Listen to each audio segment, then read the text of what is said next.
Hey everybody, Brian here. Quick update. Will has been sick for a couple of weeks.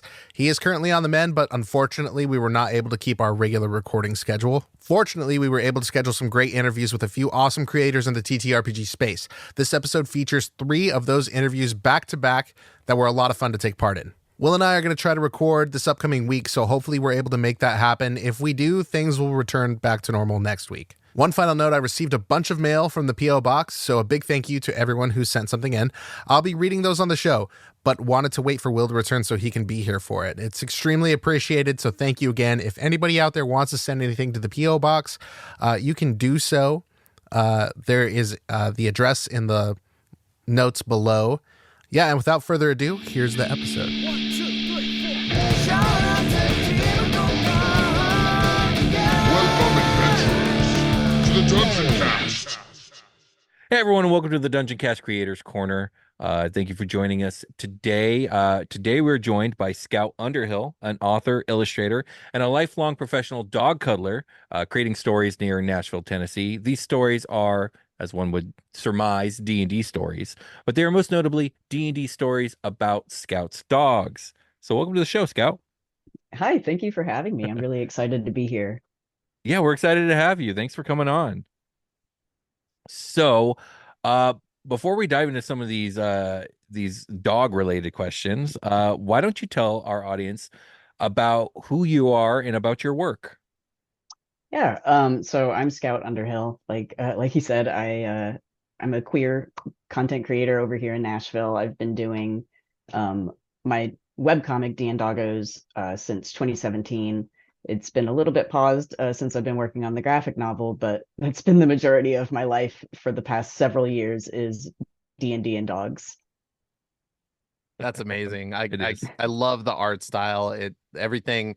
Your team was kind enough to send us your work in detail, and I've loved kind of flipping through it and seeing all the great creative stuff here. It's excellent stuff. Oh, Very thank you so excited. much. Yeah. So what inspired the creation of DnDoggos? Uh, I've been joking lately that it's that I don't like mornings, but it's not totally a joke because the very first comic that I made was called The Ogre, and it's about the dogs playing kind of loudly in an ogre's room and then annoying the ogre enough that they get kicked out and then they're super bored. And that was based on me being the ogre. Pickles and Tonka were playing loudly. Magnus was asleep on the bed, and then Zoe, just in all of the excitement, thought that it was breakfast time, and so those 3 got locked out. Magnus stayed in, and later on that morning when I was less tired, I thought, this could be a kind of silly D&D scenario. After I made it, my friend Guy Copsombutt was like, hey, this is really funny, this is really good, you should share it like on Reddit and stuff and do it consistently. And I was like, okay, yeah, I'll give it a shot, I'll see if I can do it weekly. And then I did it weekly for like 5 or 6 years. Wow. Dedication. Indeed. That's awesome. Yeah. So can you give us a rundown of the group of the dogs that are part of DnDoggos, the players, characters, and Dungeon Master? Yeah, so Magnus plays the Dungeon Master. He's I've had him since he was a baby. He's 13 and a half now. Ooh. Oh, wow. Yeah. So he's been around for a while. Tonka is the bard. He's really fun loving and stuff. He's an English Mastiff, and he doesn't live with me anymore. And I still have Pickles, who is the fighter, and she's 11, but she's still just like absolutely ornery and loves to get in play fights with other dogs. And Zoe plays the cleric. Unfortunately, I lost Zoe in 2019. Sorry. But yeah, they've just been such wonderful friends in my life, and then to be able to keep creating stuff and sharing them with everybody has been just wonderful. Yeah, it's amazing. That's fantastic. Yeah, Will and I were talking before we had you on about how our love for dogs has been a big part of our lives. I'm a turtle guy now, but I had dogs growing up, and it's a heartbreak to lose them, and it's an yeah. unfortunate part of dog ownership. But it is a a wonderful thing to have them in your life, and it's cool that Yeah. it's inspired you to the point of making this awesome comic. Indeed. Oh, well, thank you. Yeah, thank you so much. So we've talked a little bit about the dog part of it, but what about the Mhm. D&D part? How long have you been playing tabletop RPGs? I think I started in, I think it was 2016. We started a 5e campaign, Lost Mines of Phandelver, as a Yeah. lot of people do. Mm-hmm. At the time, I was playing a tiefling druid, who just was in bear form most of the time. So Oh my yeah. next character was just a barbarian. I was like, yeah, that's clearly the route that I Mm-hmm. wanted to go. Um, so yeah, mostly just 5e, and I've really enjoyed it. I am not in a current campaign right now, though. I don't have a running game. Oh It's no, tragic. it I is. know. Yeah, it's rough. It happens. Yeah, especially when Yeah, you're busy. When you're busy, it's hard to fit a yeah, scheduled campaign in. it really is. Yeah. Yeah. So you've been writing a web comic for about 6 years or so, as you said. Hmm. And we know as podcasters that keeping a regular schedule when it comes to creative work is very challenging, to say the least. But Hmm. what are some of the biggest challenges that you found when it came to adapting your web comic to a fully illustrated graphic novel? Hmm. I think the biggest thing was making it just like the webcomic is one long story. It's one long campaign that they're playing, but Mhm. it sort of doesn't really have an end right now. So I had to make everything concise in I have 272 pages to play with. So that was more than the webcomic I had made over the course of all the years, right? Oh, So now I'm Wow. having to do that in like a year or two, you know. wow. Um, but it was honestly more fun than it was challenging because I had a brand new format to play with instead of having to where I felt a little bit limited with the webcomic. I want people to be able to enjoy the webcomic each week. And so it didn't really feel fair sometimes to just have like one cool image, if like, oh, here's a monster that is revealed, but then they're having to wait a whole week for something else to happen. So I Right. didn't really do that with the webcomic, but with a graphic novel, you can play with the page turns and have like a big reveal that's exciting, and immediately the reader can go on to see what's going to happen next. So it was really like a lot of fun to play with the different format. Yeah, and it'll be more flexible for you. That's awesome. Yeah, I love Yeah. hearing that perspective on it. We do the podcast, but it's a totally different beast as like a weekly creative thing. Yeah. So it's interesting to hear what you have to say in terms of like keeping people entertained. Hmm. Where do you draw inspiration from when it comes to creating the comic book, kind of like the panels and the art style? Like, are there other artists, other comic book series that you draw inspiration from, specifically? Hmm. I think that a lot of people would be able to see that I've been a lifelong fan of Calvin and Hobbes. Oh, So yeah, like, absolutely. Bill Watterson, like that's what I read as a kid. Like that was the earliest stuff that I remember reading. I love Garlic and the Witch by Brie Paulson. That's one of my favorites right now. Kay DeVault has oh gosh, Star Knights, I believe, and oh gosh, I'm totally blanking. What a bummer. It But happens. It happens. yeah, like just so many different graphic novels. I play a lot in like the middle grade range, so it's like kids that are typically like 8 to 12 year olds. So when I go into my local bookstore, I just beeline straight straight for the kids graphic novel section, and it's so easy to just pick something off the shelf and be inspired from it. That's awesome. Yeah, I've Googled Garlic and the Witch. I'm definitely gonna check that out. Yeah. It's So, go ahead. fantastic, and there's a sequel to it as well. Yeah. Yeah, I saw Garlic and the Vampire, I believe is what I Yeah. saw on there. So that Hmm. it looks fantastic. I can't Oh, wait to it try does. it I see out. it from here. Yeah. Yeah. Okay, so Scout, where can our audience find your work? Yeah, so I have my website, DnDoggos.com. I'm DnDoggos on pretty much all the social media platforms and stuff. The webcomic is not currently being updated weekly at the moment, but I'm hoping to get back into the swing of things. And the graphic novel comes out just on the 27th of February, and that'll be available wherever books are sold. Oh, cool. Awesome. That's great Yeah, to hear. I have to try that yeah. out. I have one parting question. Mhm. Maybe the most difficult question on here, but speaking as a creator in the tabletop space and the webcomic space, what would you want to tell other aspiring creators in the same spaces? I think, especially for aspiring folks, just do it. Just try it. Like I did not have a solid idea for doing this when I started. I did not sit down and think I'm going to make a web comic. I made a silly comic and then I just kept doing it and I got better from doing it. So like try not to limit yourself by saying, well, I don't know how to do this and getting too overwhelmed by all the details of it. Just if you're interested, just give it a shot and you don't know where that's going to take you. Absolutely. I think that's great advice. Absolutely. Yeah, it's so true. Show up for yourself and Yeah, good things will happen. Hmm. So indeed. Yeah. Indeed. Yeah. that's awesome. All right. Well, we will make sure to include the links to both the new book and your webcomic in this episode. And thank you so much for coming on to the show, Scout. It was great having you on.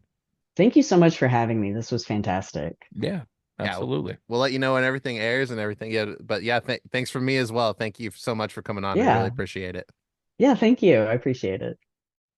Hey, everybody, welcome to Creators Corner. Today we are joined by Jaleigh Johnson, she, her, of the New York Times bestselling author who has written fiction for Marvel, Assassin's Creed, and Dungeons and Dragons, here to talk about her new novel, Dungeons and Dragons: The Fallbacks, Bound for Ruin. Welcome to the show, Jaleigh. Anything else you'd like to share about yourself before we get started? Thank you for having me. No, I mean I'm a gamer, a geek, a writer for adults and children for whatever you want. So yeah. Yeah, I was scoping your website out before we got started here, and I saw all that's there. It looks great. I'm really excited to get going on this. So you've got a pretty awesome spread of content, writing books for comics, video games, tabletop. What got you started in writing novels for these varied universes? Well, actually, writing for Wizards of the Coast was my very first published novel back in 2007, The Howling Delve, and the way that came about was that I answered an open call, like a contest that Wizards was having at the time. This was back in like 2005, I want to say, or 2006. So it's been a while ago. And they wanted to, bring in some new authors to write novels for them. And so they had a contest to write a book in a new series that they were doing. And I entered the contest, which I did not win, but they were using that as an opportunity to recruit several new authors. And based on the writing sample that I sent in at the time, they let me pitch for a novel in their Dungeons series, and that's what became The Howling Delve. So that was my first IP project and my first published novel. Yeah, so that was 2007 when that was finally published. Oh wow, that's awesome. Yeah. Um, okay, so Fallbacks, Bound for Ruin is not your first work in the world of Dungeons and Dragons. Before we jump into that, can you tell us more about your experience writing for D&D and Wizards of the Coast? Yeah, I mean, it's gone back a ways. Like I said, first published novel was Howling Delve, and that was actually for third edition D&D. And then I went on to write, I think, four more novels for them and some short stories for fourth edition at the time. And now we're moving into fifth edition. And I wrote one of the tie-in novels for the new D&D movie, and it's been quite a ride. It sounds great. It sounds like a lot of fun. Yeah, it has been. That's good. Can you tell us about your latest project, The Fallbacks, Bound for Ruin? Sure. So the fallbacks, this is a brand new adventuring party put together by an ambitious rogue named Tessalind or Tess. She wants to be the best. She wants to be the best adventurer. She wants to have the best adventuring party in Faerun. She sets her sights high, and in doing that, she recruits a group of adventurers, and she gets a lot more than she bargained for. And their first adventure together turns into, instead of a quest to find like an ancient magical artifact that you see in a lot of fantasy novels, their first adventure together lands them in possession of this ancient spell book that is also just the most malicious, foul, terrible, evil, hates you and wants you to fail at life tome that that you've ever seen, and they have to figure out how to get rid of it. So that's the introduction to these to this adventuring group. That sounds awesome. Yeah, as I learn on the Dungeon Cast, we go over lots of lore for magic items, and destroying magic items is like a very funny part of every big magic items lore. It's like, how do you get rid of it? There's like a section in there. I wasn't expecting to find that on like basically every major one. So it's really cool that that's included in your stuff. Right. Yeah.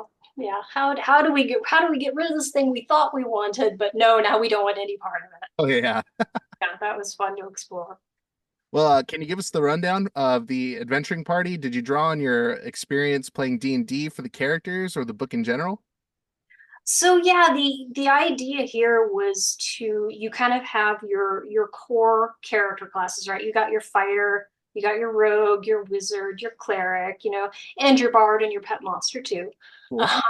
So you got your core classes, and but they all kind of have a little bit of a twist or a little spin to each of them, and that could be something related to their class. I always use Baldric as an example because he's a cleric, but he's not your traditional cleric. He, instead of just following one deity, he's open to making deals and getting powers from several of them, as the case as the need arises. And he's great with that. So you have these core character classes, so it kind of gives people who might be new to D&D, new to the realms, these worlds, gives them kind of an entry point in seeing these core classes. And also for longtime fans, it kind of puts a new spin on some different things with them. And also I love it in the case of Tess, because she's our rogue character, and kind of used to seeing rogues as being like these loner shadowy figures standing in the background, or at least that's how I kind of play my rogues. Yeah, that's pretty typical for sure. Yeah, but Tess, she's the leader of the party. She's the one pulling in all the characters, and she's being the face of the party, and wants to make this professional group of adventurers, and whip them into shape and make them into the best. So it's kind of different. I love her a lot. So Yeah, that's cool seeing the rogue take the front like that. I enjoy that. And I like the idea of you keeping like the fresh aspect in mind of a new player that might get somebody into D&D, seeing all those core classes like you were saying, sort of working about, get people interested in actually playing. yeah, and I would love that too. That would be amazing, because I've heard from people who, when I wrote Road to Neverwinter, I heard from fans who were of the game who used that as an entry point to get their friends or other people who are new into the game, say, here, try this as your introduction and stuff like that. So yeah, I like the idea of being able to use that to bring more people to the table. Yeah, definitely cool. So what does your creative writing process look like? Is it different depending on what you're working on? Yeah, it depends. I mean, it always starts with a lot of research, whether you're writing, something original or you're writing for an IP.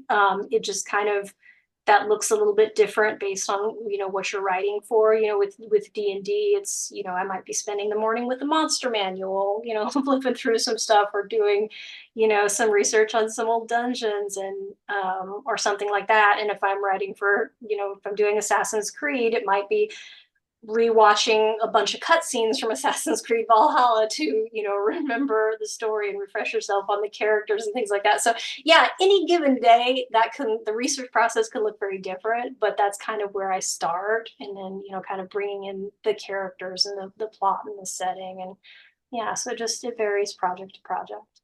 Oh, that's cool. Yeah, I can definitely get behind the like, oh, I've got to go remember what it is I'm supposed to know, because that might have been a long time ago. I get people being like, hey, you wrote this, shouldn't you just remember all of it all the time? Like, that's not always how it works, Oh yeah, 100%. I have, every once in a while, someone will write to me about one of my first or second books for Wizards, and they'll say, do you still have like stats for these characters from back then? And I'm like, I barely remember the characters from back then.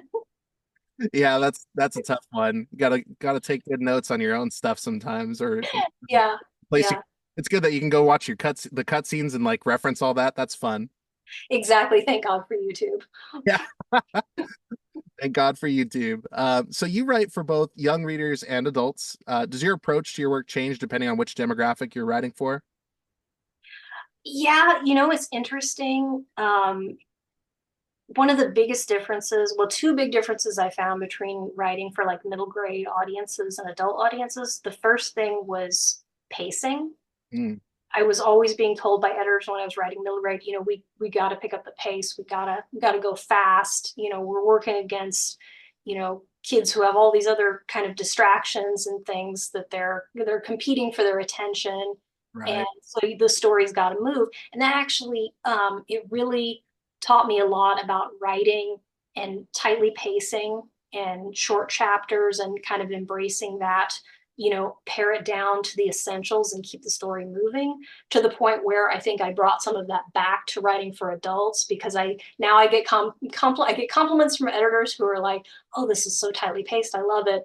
To the other end of the spectrum where they're like, you can slow it down a little bit and develop this a little bit more. And I have to remind myself, oh yeah, I'm writing for adults. I can do that. And the other biggest difference is, um, when I was writing, this is a funny story. When I was writing for middle grade, my first middle grade novel, Mark of the Dragonfly, um, I had the two main characters who had a crush on each other. I had them kiss in the book. Mm, And the editors were like, no, this is middle grade. We're too young. We're too young for that. And I'm like, yeah, that's a good point. So I took the kiss out, um, and to this day, I get letters, I get emails from middle grade readers going, why didn't you have the two main characters in this book kiss? They were so upset with me for that. uh, that's a Constant emails about that. So those are the two biggest differences that I experienced between writing for middle grade and writing for adult. how Not what I interesting. expected. They must have felt what you felt in that moment and expected what you were expecting too. I know sometimes the writing it just comes out of you. So that's very Uh-huh. interesting that happened. Wow. Yeah, yeah, it's so funny. Yeah, I still to this day, 10 years on. Yeah, I get curious with the like writing in that pacing that you talked about. I wonder if the generation that's younger that has all the distractions and has sort of more of that jump from thing to thing, shorter attention span, if that's going to sort of evolve with them as time goes, and writing for adults might change in the future to sort of mirror that a little bit. So that's kind of interesting. Uh Yeah, that's just something yeah, to sort of get curious about. Do you get notes from editors about things like that? Like, oh, like that, I like the way you pace the work for the adults. Let's keep it. Is that, do you think that maybe that's part of why they want to keep that sort of style? yeah. I think there's definitely you are. I am always cognizant of the fact that, you know people have, and not just the attention span, it's people have a lot going on. I mean, kids and their activities, adults, work, life, all that stuff. They have, they're very busy. So the time that they give to me to read, a full novel or listen to an audiobook or whatever it is, I try to be cognizant that they're giving me that time, and I want to make the most of it and get as much into as short a time as possible as I can, because I know they don't, and they have a lot of other things they could be doing. So it's something I definitely always keep in mind. Well, yeah, that sounds like a successful strategy when you're employing properly, definitely. Well, speaking as a creator in fantasy and TTRPG writing, what would you want to tell other aspiring creators in the same space? I think just embrace it as a collaborative process, and especially in, for like D&D and things like that. You know it helps to play the game, and you don't, I mean, you don't have to in order to write novels in the setting, but it can certainly help. And I have found that, um, being a DM for my players has both helped me, it has helped me be a better storyteller, Hmm. and being a writer has helped me tell better stories in my game. So it's kind of been a lot of crossover, and I've learned a lot from the game and from writing and applying, things in both directions. And so yeah, and also, just because D&D is fun and you should play it Yeah, because uh, it's cool. that is correct. I agree with you on that point 100%. Um, yeah, I find that true as well. Getting the experience at the table, and embracing the collaborative nature of it, it really does help people get a feel for what a good rhythm for a story might be, especially Mhm. in this fantasy genre. Well, Yeah. where can folks find your work? Where can we get a hold of your stuff? I usually tell people go to my website, JaleighJohnson.com. Gives you a pretty good rundown of all my stuff and where you can go to get it. I always encourage people, if you have a favorite local independent bookstore, support them, order your stuff for them if you can. I always encourage that. Or through bookshop.org. I go through them to order from my local indie, Hartfield Books, who they're my favorite. So, yeah. Well, excellent. We're definitely going to link that below. So make sure to check out Jaleigh's stuff. And thank you so much for taking the time to do this interview. I really appreciate you coming on. Well, thanks so much for having me. It's been a lot of fun. Yeah, it was. All right. Well, we're going to call it right there. So thanks a lot again, Jaleigh, and we'll talk to you soon, hopefully. All right. Thanks. Bye. Hey, everybody. Welcome to our Creators Corner. Today, I'm joined by Jay from Swole Initiative Network. Hi, Jay. How you doing? Thanks for joining us. What's up, man? Thanks for having me. It's Yeah, been no- it's been quite a while since I've been back here. We did that the Oathbreaker Paladin build a little while ago. Yeah. What are they? The Loxodon? Yes, yeah, Yeah. well remembered. That was a good character too. I remember after that episode being like, "Oh man, that was like a breath of fresh air for us on the show." We had gotten so stale on character creation, so I remember it being really refreshing to get such a cool concept. I highly recommend you guys go check that episode out. But yeah, it has been a little. But it's great to have you back on. This will be a little bit different today. We want to put the focus less on a creative topic like that and more focus on you. So why don't you go ahead and tell us, you're from the Swole Initiative Network. Why don't you go ahead and tell us what you get up to, what it is that you do in the space? What is it? What do I do? So yeah, my name's Jay. I formed a brand known as Swole Initiative. That's where you can find me across like all of the internets. And yeah, I developed that as a sort of a creative outlet, really, to start showcasing a lot of like my interest in tabletop stuff and kind of casting that out to a broader audience and things. And then, and then I have the Swole Initiative Network as well, which is our like Twitch and YouTube. It's basically like me and like a ton of my friends, which have now become some of my closest friends, where we get together and we tell stories, whether it's like our flagship show, which is Fables of Galia, which is my homebrew world that we've been running for two and a quarter years now. Wow. Yeah. So and they're just about to hit level 10. So it's like, oh yeah, it's and then I'm like, oh crap, that's another 2 years on top of that to get to 20. We'll see. But yeah, so we get together and we tell stories. It's not always me as the game master, like other people take over. We have a Call of Cthulhu game that's running right now that's run by Ashley May King. She's absolutely incredible at Cthulhu horror stuff. We just finished the Die RPG from the graphic novel Die. Oh man, I did know this because I had to write it on the trailer. I don't remember off the top of my head, but I imagine while you Googled that, I will continue to talk. um, yeah, so we just finished that, and that was run by Eric Garcia, which was a player in another game that we had that then came on and ran his own, and we're just doing more and more and more stuff that's just going to be fun.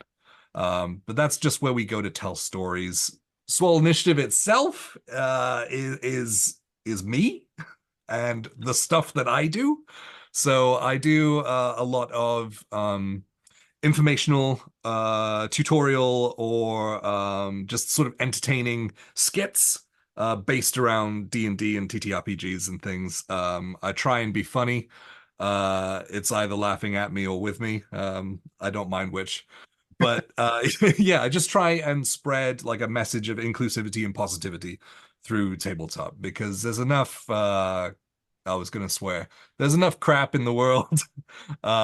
So like tabletop stuff needs to be positive and just bringing as many people into it as possible.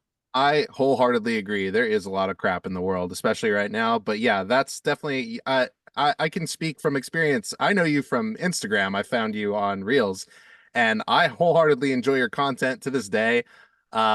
The most recent one that I saw, the teardrop man, that was money. So The good. King Oh man. Savage Kenku. It's fun to watch you kind of evolve and grow as things move on, time presses on. So it's been fun.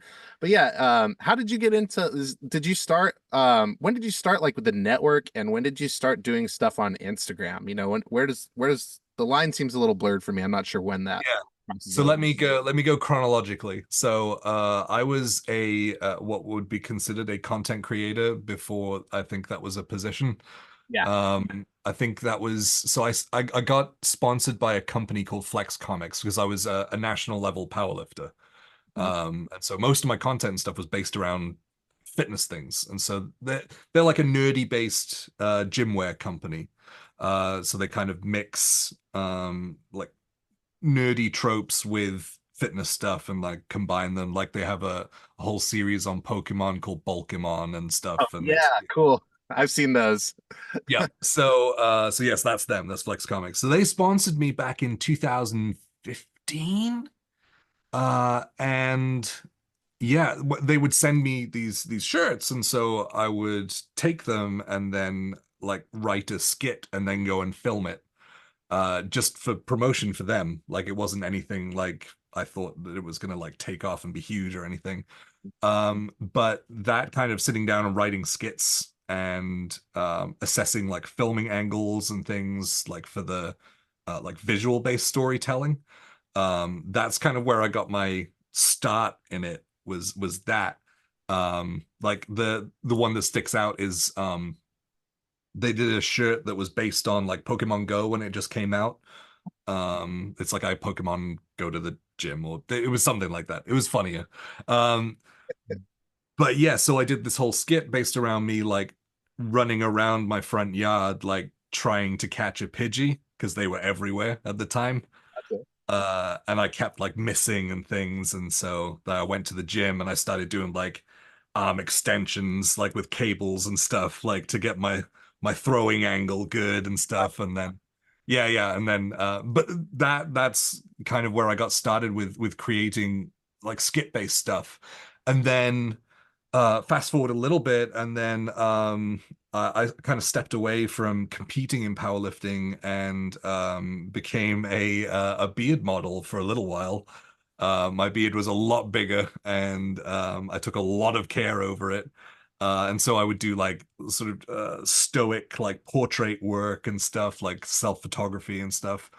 And then I kind of took everything that I learned from photography and then brought that over slowly into TTRPGs because I got into them in a big way in like 2000, late 2019, I guess. Yeah, okay. Um, and so I was like, oh, I'll do some nice, like dramatic, stoic, like photography, but I'll be like holding the player's handbook and like slowly transitioning people over, like, hey, bet you didn't know I was a massive nerd. Uh, so moving my audience over there, I had a decent following, like for someone that didn't get paid a lot of money to do it. It was like 14,000 or so on Instagram. Yeah, And for sure.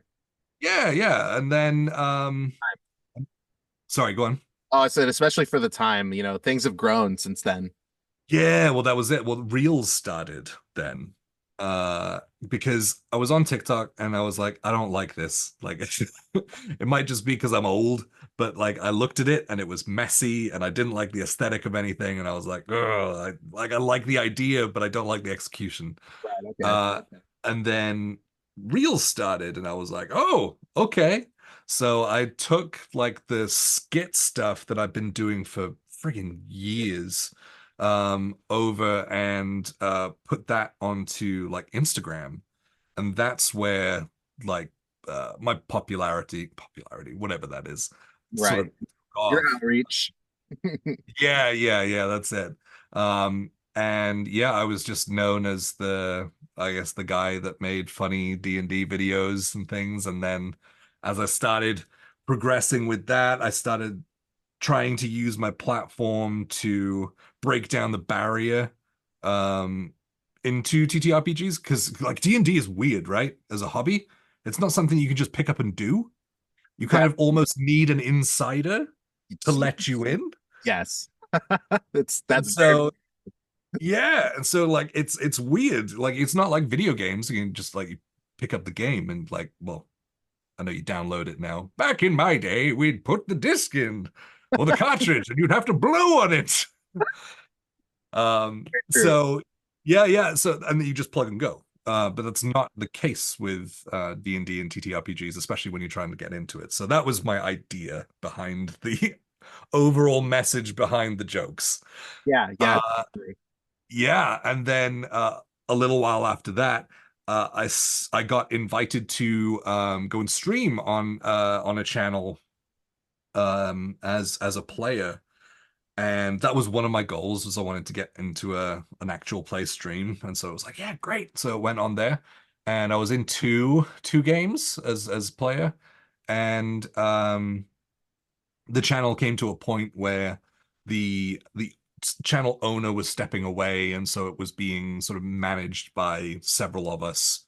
Oh, And and it was a case of like I had a vision for where I wanted my stuff to go, and it clashed with the other person that was sort of on the same level as me. And so I was like, no worries, I'm gonna go and create my own thing over here. No bad blood or anything like that. Told my players, by that time I was running Fables of Galia on that channel, okay. and told my players, and I was like, hey, totally understand if you don't want to come, but this is the situation. I'm just gonna go and play my games on this other channel that I am making. Yeah. And everyone jumped across. Everyone came across, and so like fast forward, I guess, 2.5 years from there, we're like they are some of my best friends. Like we hang on, like I'm on the East Coast. So like we finish at like midnight EST Yeah. and we'll hang on till like 3 a.m. just like Wow. talk life and things. And yeah. And now like whenever I'm going to a convention, like everyone like huddles in to be like, can we all go? Like, can we all go? And then we can all meet up. Like a ton of them are coming to GaryCon, that we were talking about earlier. Yeah, we were. Watch. So like a ton of of like my network friends, like a ton of my friends that we play games with are coming across, and we all hang out and stuff, and we're from all across the states. So yeah. Yeah, I think that answered the question. That was brings us to now. Well, back to the grant. My favorite reel of yours is probably the one where it's you do the effect in reverse. I think you must like drop the D20 first and then like jump into your bed, but it looks like you're rising out of your bed to like become the DM for like somebody interested in Dungeons and Dragons. Just to harken back to you talking about like breaking the barriers of the game down, because you're right. Playing in this space, the whole thing about the Dungeoncast is I had no idea what was going on with tabletop role-playing game D&D, and Will, who is sick and couldn't be here, but we're making it happen. He's just like, hey, I'll just explain what the game is, the lore, the stuff, and you just react, and you'll be like the ride along character. You'll be like the Luke Skywalker, the touchstone for this. And the format works. So I started watching like long before I was like streaming and stuff, and before we knew, like I was a fan of your guys' show, which is really cool that now like we're friends, and like with other channels like Ginny D and Dungeon Dudes and things, like how we get to hang out and stuff now. Yeah, everyone's sort of aware of each other to some degree. Yeah. So I was a fan of that, and it really worked because like you just like funny anime references to everything was just like, oh, this is like, and then insert anime. I was like, that makes sense.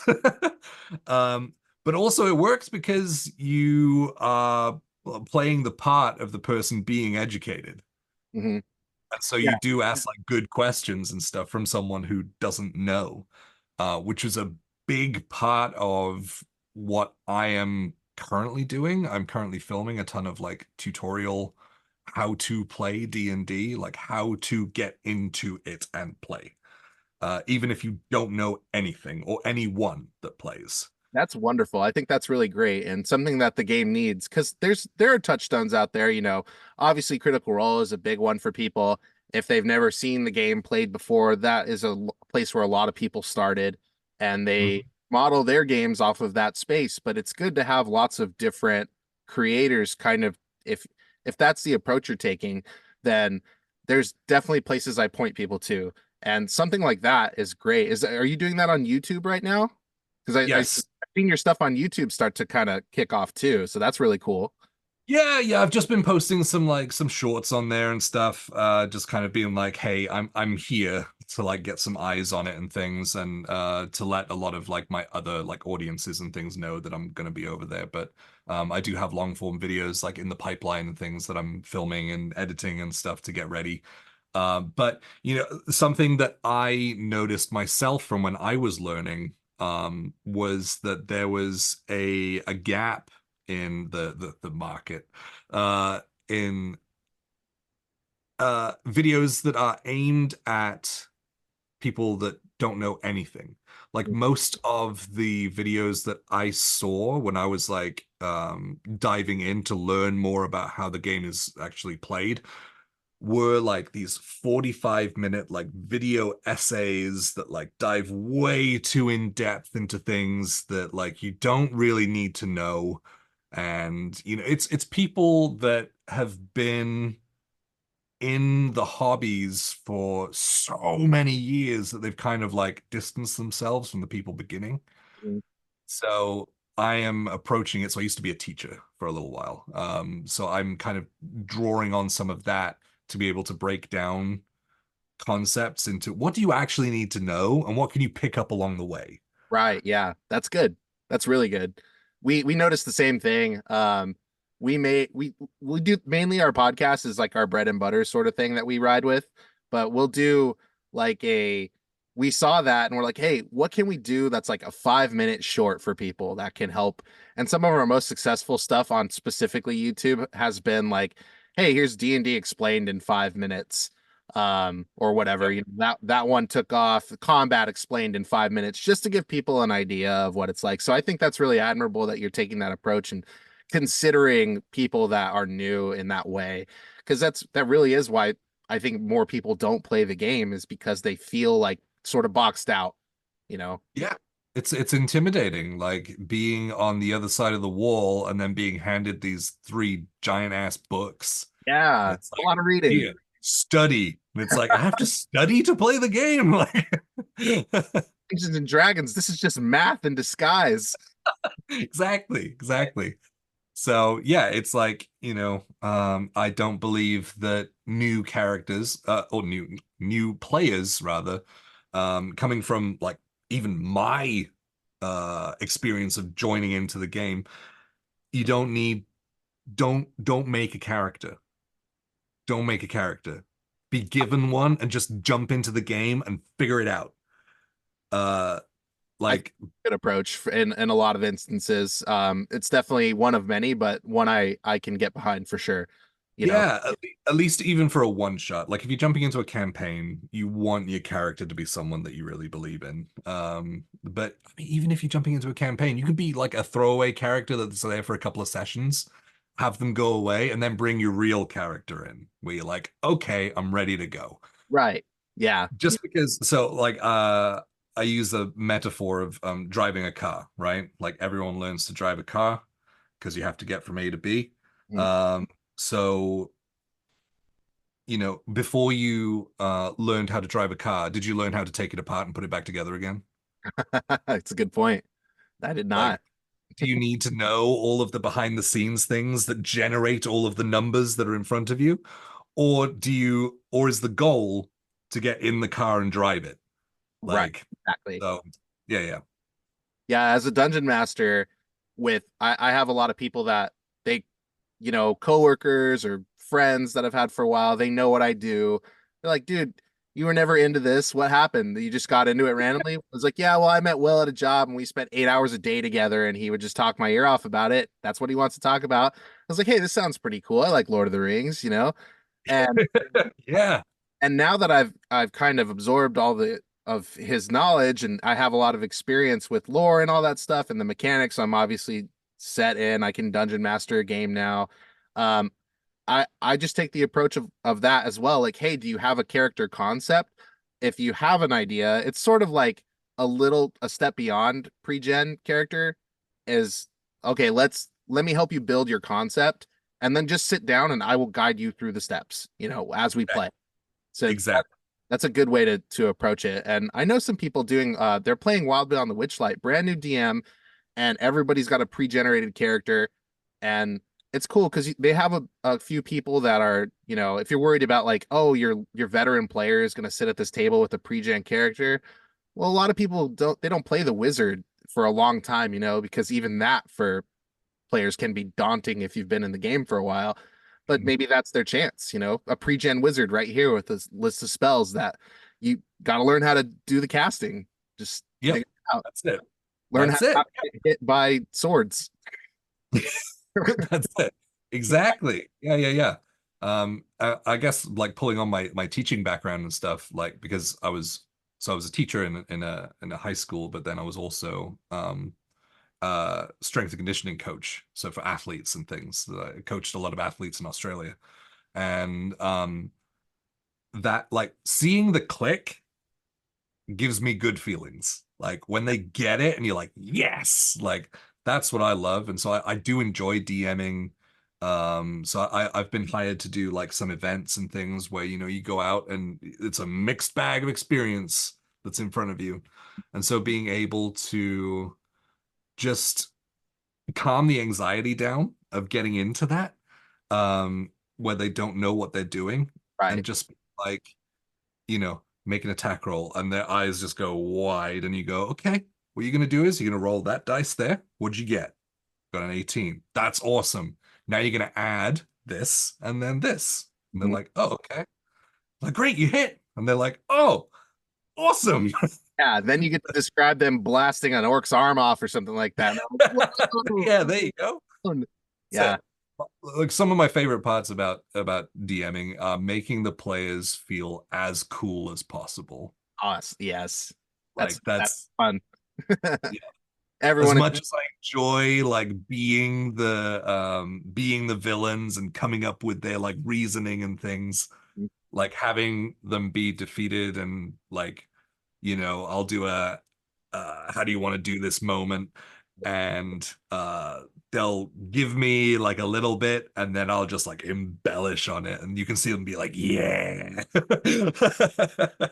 Yeah, that's what we want from the table, definitely, is to get everybody engaged. And you definitely, as a player, I always want my character to feel like the hero and feel cool, or at least feel like they're accomplishing something with that guidance from the DM. So I'm glad to hear that that's your key approach on things, and using your teacher background. I think that's great. That's definitely, the space needs you, I think. And it's been fun to, like I said earlier, to kind of watch you get in there and grow and evolve. And like you've got stuff with Norse Foundry going on all the time, and like, and Yeah.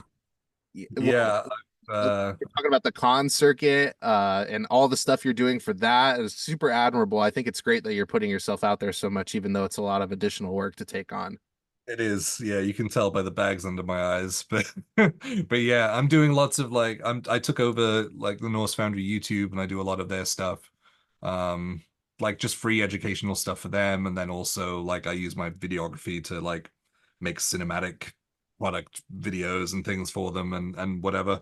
And then yeah, you're right, like going on the con circuit, which is like some of my favorite things to do in the industry, like as a job, is being out at conventions and performing games as well, which is slightly different. Like playing and performing are two very different perspectives to take. But yeah, I mean, I last year I came up with this like stupid concept called Oops All Himbos. Yeah, I saw that. That was funny. Where it was basically like a dumb idea where I could be like, hey, like this is a convention.